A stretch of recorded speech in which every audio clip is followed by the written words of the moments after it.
Okay, we're going to work this freezing point and boiling point of a solution problem together. I've already put a data table into the problem to help organize the information. So if you look through this, we are told that there are 17.26 grams of sodium carbonate in 50.00 milliliters of solution. And so I like to use data tables when you're given individual measurements for solutions so that you can kind of keep track of the information and figure out easily in a systematic way the missing information that you may need. With freezing point and boiling point, you need the molality of this solution. And so that means that you need the moles of your solute, which is the sodium carbonate, and you need the kilograms of the water. And right now we don't have any information about water, not given to us. And so if we put the information about the sodium carbonate in this first column, and we put the information about the solution in the last, then we see that we have 50 milliliters of solution, and we have a density for the solution of 1.02 grams per milliliter.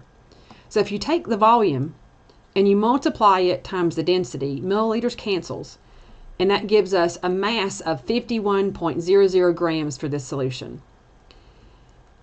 Whenever I use a data table to organize the information, I always reserve this first row for mass, because with molality, and if you're given individual amounts of the substances, then you need to either figure out the total mass of the solution so you can get volume, or if you need the individual amount for the solvent, you have to figure out the mass of the solution, and these two masses combined should equal your solution mass. So if we know we have 17.26 grams of sodium carbonate, and we know the total is 51, then 51 minus 17.26 grams will give us 33.74 grams of water. So if we take the grams and we divide it by 1,000, that gives us kilograms of water of 0.03374 kilograms.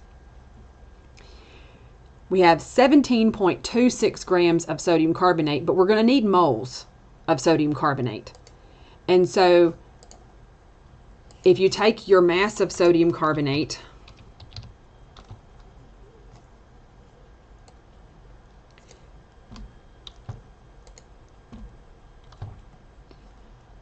and we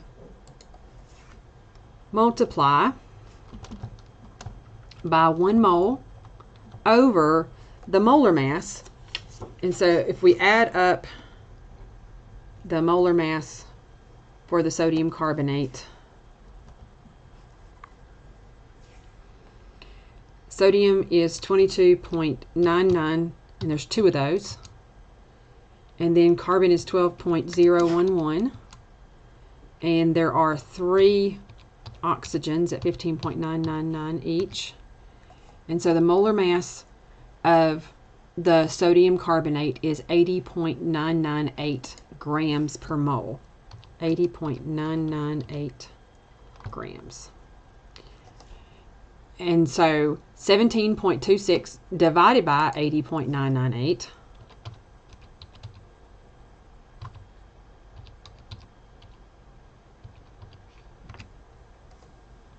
that gives us, we got 4 significant figures, 0.2131 moles.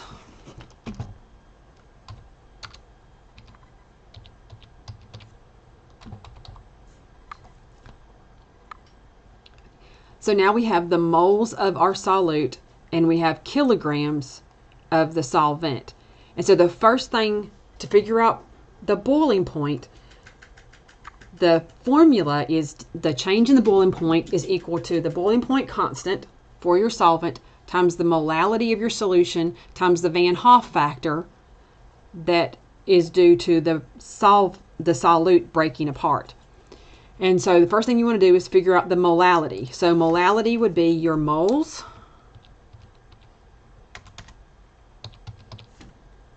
of the sodium carbonate divided by the kilograms of water.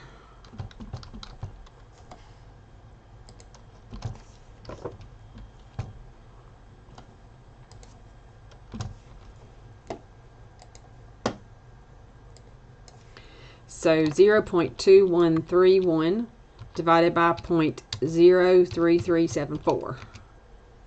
So the molality to 4 significant digits would be 6.316.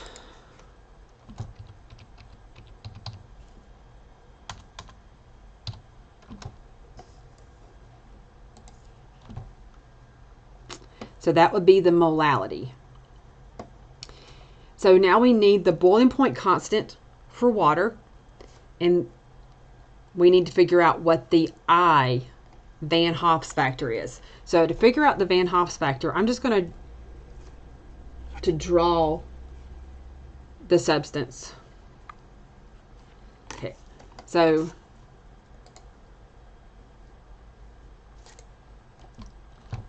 we have sodium carbonate, and before I start drawing it, we want to kind of look at it. Sodium carbonate, sodium is a metal cation, and with it is a polyatomic ion. And so this means it is an ionic compound. When ionic compounds dissolve,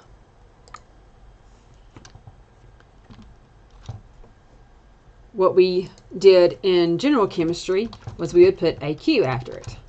And then we would show how they are written separately. We would ionize them. So if we were doing a dissociation reaction, an aqueous reaction, we would say that we have sodium ions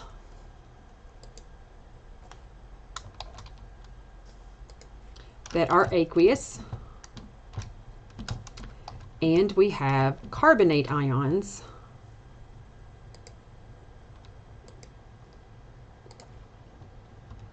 that are aqueous. And in our formula, there are 2 sodiums. So there's actually 2 NAs for every 1 carbonate, because you need 2 positive ones for every 1 carbonate -2. So that's the 2 there, and the carbonate is CO3. Okay. What this means in terms of AQ, we actually want to take it a step further in Chem 2 in the 2nd semester, and we want to draw what aqueous means. So aqueous means it's surrounded by water, and so we literally would draw the sodium surrounded by water. This is the hydration of the sodium. So we just draw it. And I've lined it up so that oxygens are close, because the oxygens are partially negative and the hydrogens are partially positive. So there's 2 lone pairs on the oxygen. Partial negative. So that partial negative is attracted to this positive ion. And so this creates an ion dipole force. Ion dipole. The carbonate, we would draw 2 of these. We would draw another sodium.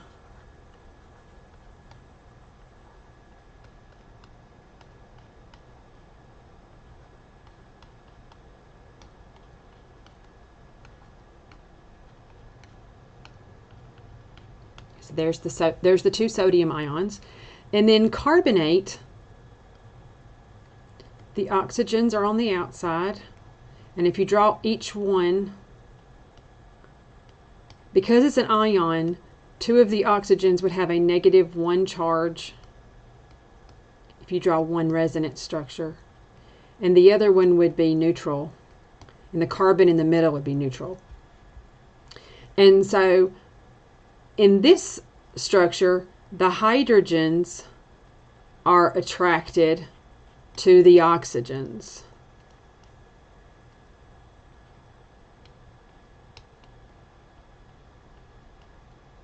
Because the oxygens are negative or partially negative up here.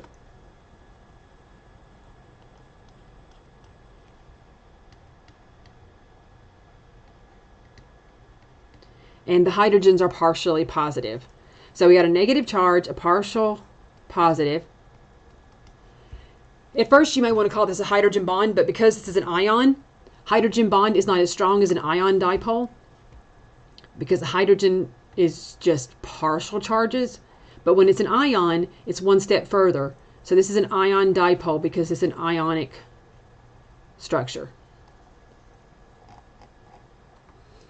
And so if you look, what we've done is we have drawn all three of these ions that are formed when one of these things breaks up. So the Van Hoff's factor, it's the I portion of the formula.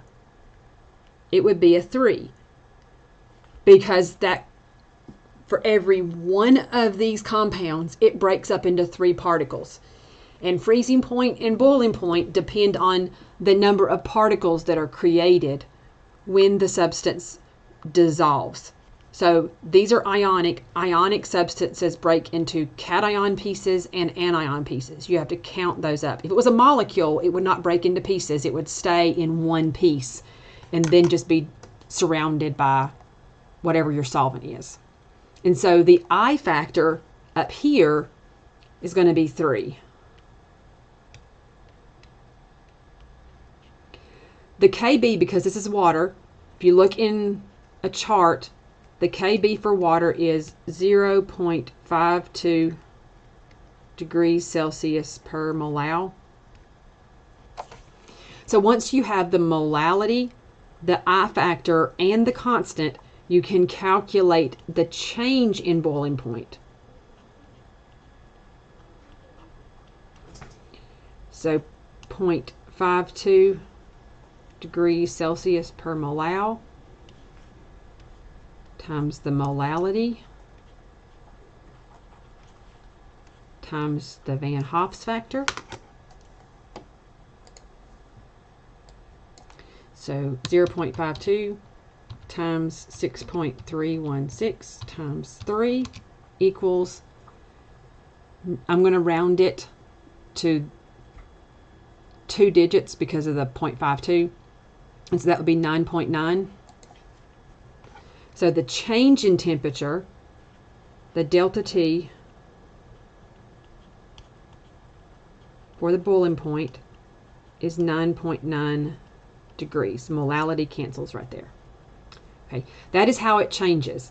The boiling point for a solution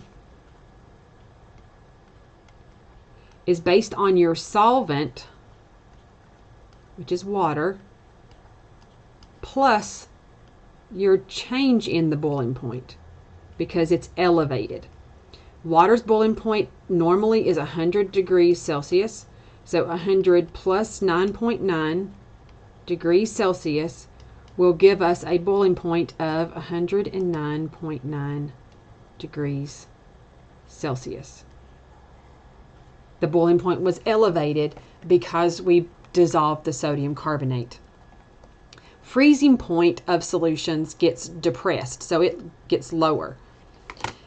So the first thing you want to do is you want to put in the molality. So we already calculated the molality of the solution. We already know that the I factor is 3.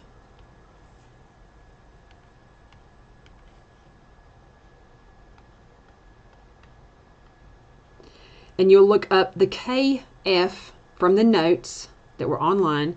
The Kf for water is 1.86 degrees Celsius per molal. So once you have the constant, the molality, and the I factor, then you just plug them in to figure out what the change in the freezing point is. So 1.86 degrees Celsius per molal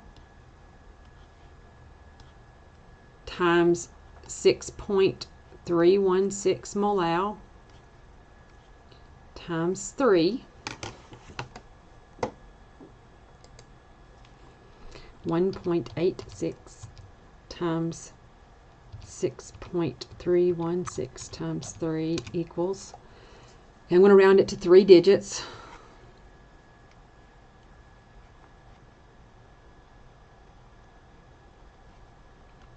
the change in temperature for the freezing point is equal to 35.2 degrees Celsius.